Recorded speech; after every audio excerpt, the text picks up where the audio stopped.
So, growing up in these orphanages and programs and going to these schools that I did go to, there was a lot of years where I didn't, but, anyways, people used to come up and tell me that my voice would sound funny. A lot of kids would, and I didn't quite hear it very much. Um, I know that before I had this overdose, I seemed to have a different nervous system, but the voice, I didn't catch on to it right away. But after like the 100th person said my voice sounds funny, I started to take an inventory of myself, and I noticed it does. When I record it and play it back, it's not what it should be. When I hear it coming out of my mouth, it doesn't sound like it should be. And I just said, oh well, this is the voice I have, I'll just move on. But as time went by, more and more people had a problem with my voice. This doesn't match my person. It doesn't match me. And oh well, I mean, a voice is a voice, right? I thought it didn't matter too much, and I moved on. Now, at 13 years old, more people say, I just don't like your voice. Sound kind of gay to me. Statements like that are being said to me. Your voice and Now, your voice sounds weird. Is there something wrong? And as time went by, I'm now in my 20s. I'm homeless, and homeless people are coming up to me and saying, something sounds off about your voice. Your voice seems to go through me like nails. Your voice is problematic. Are you doing that voice on purpose? Is it because you're homosexual?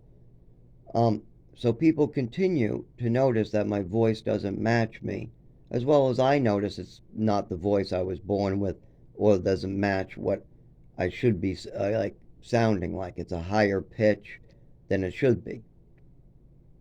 And I am going to be stuck with this voice no matter what. So I highly suggest changing the voice settings when listening to my videos or reading it when I have it on paper. It might be easier to read it. But I fully understand my voice has a weird high pitch to it. There's nothing I can do about that. I wasn't born with it, but over all these years, it's nothing I can do about that. There's something that happened to me, and my nervous system was messed up from that. And that's the least of my problems. It developed over time, and yes, it is my voice, it just has a higher pitch to it. I cannot control the pitch sometimes. Sometimes it also will go up a notch in the pitch. So just to keep in mind, I'm very aware, after maybe the 2000th time that somebody came up and told me that my voice does not seem to match me, my body, what I look like. I've had several people come up, nurses, from homeless people to other children to other parents, come up and say, your voice doesn't seem like it should match you. That voice is coming out of that. They make statements like that. I understand this. But there's nothing wrong with having a funny voice. It's not going to harm me. It's not going to kill me. It's not going to take away my job. It's just going to be embarrassing because no matter what age I get to, I'm going to have this high pitched, homosexual sounding, childlike voice. And that's just the voice I'll have for the rest of my life. I can maybe practice to bring it down to the normal notch, but it'll take a lot of practice. I might not have that much time left in me. After shaking this morning, having trouble breathing, my heart slowing down, spending hours like that every morning for many years, and as well as 25 years of shaking, seizing, falling down, head injuries, losing the ability to walk, numbness in the legs, numbness in the arms, tasing feeling going through my arms, legs, back, actual deeper inside of me. I might not have time to practice my voice. That's for something after I fix the big issues. We got big issues at hand that I need to tackle, and that's what I've been doing. I'm going to tackle the big issues. I'm going to tackle the neurological problem. I'm tackling the GI problem right now, and I've been doing it for a while. The heart and the breathing will be tackled as soon as I get away from what's causing it. The voice is something for the future. But I want to make it very aware that I know my voice is funny. I know it is. There's nothing I can do about that.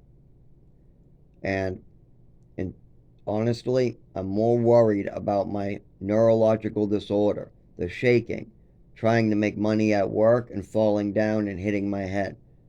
That's what I'm worried about. I need to work, I need to make money, and this neurological disorder makes that 10 times harder, so that's what I need to work on. I did have to work on sobriety, and I'll have to continue working on that for the rest of my life. But I am sober. I've been sober. I found out how to become sober 8 years ago, and I've been working on it. And that's going to stay this way. But I'll continue having to work on it for the rest of my life.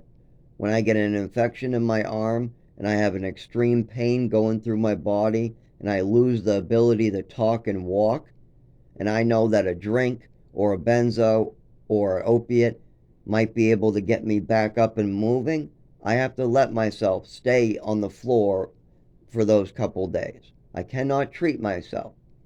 And I realize that now.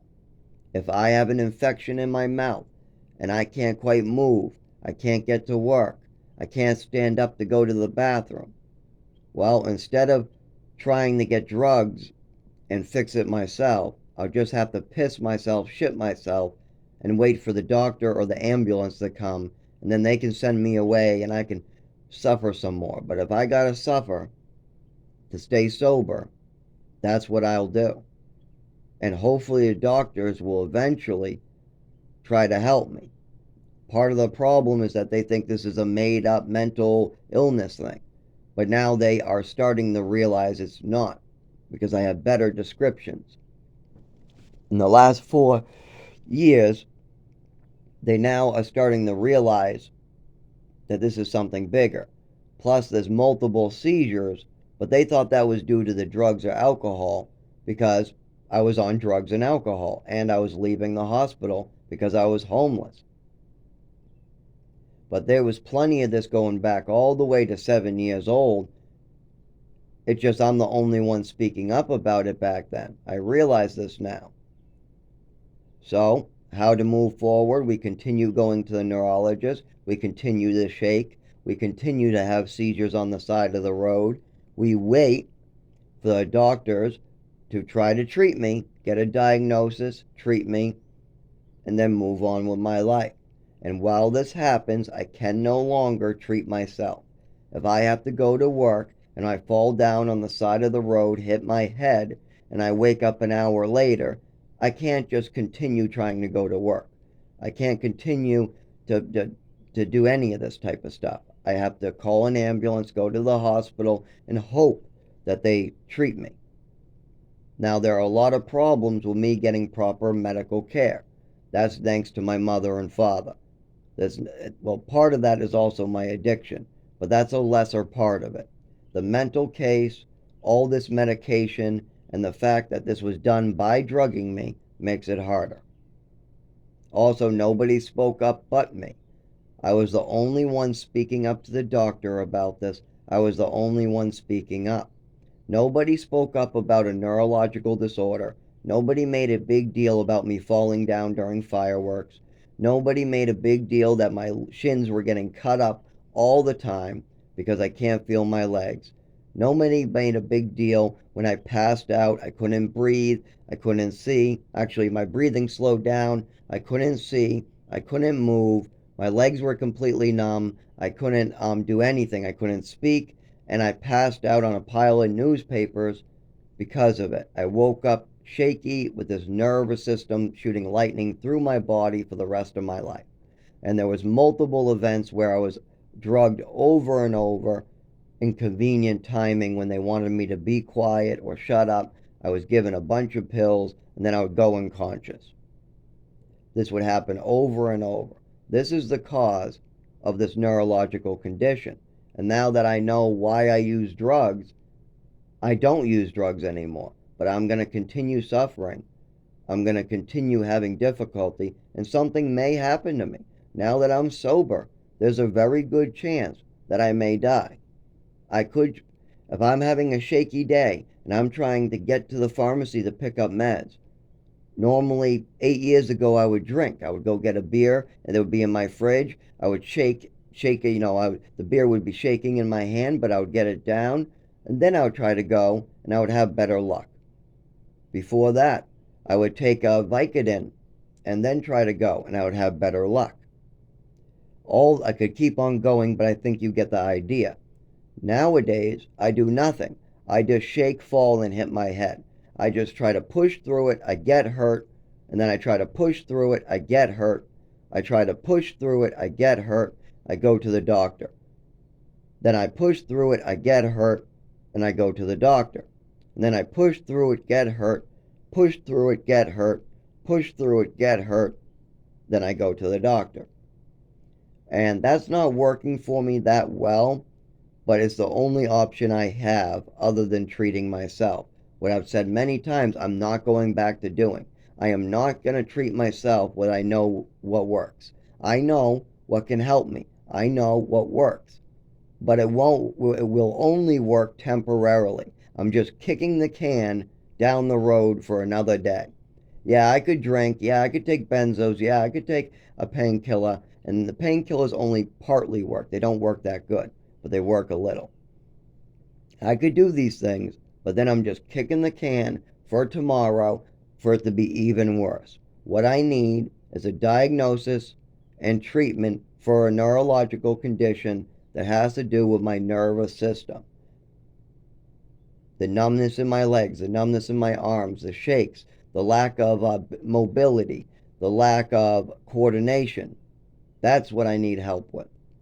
I've needed help with that since I was 7. I've brought up this night at the doctor's office repeatedly. I've asked every doctor to help, and I've had over 100 doctors in my lifetime. I've had over 100 medications. So if anybody should know where to move forward, it's me. Getting the doctors to listen to me and believe the truth, that's a whole nother animal.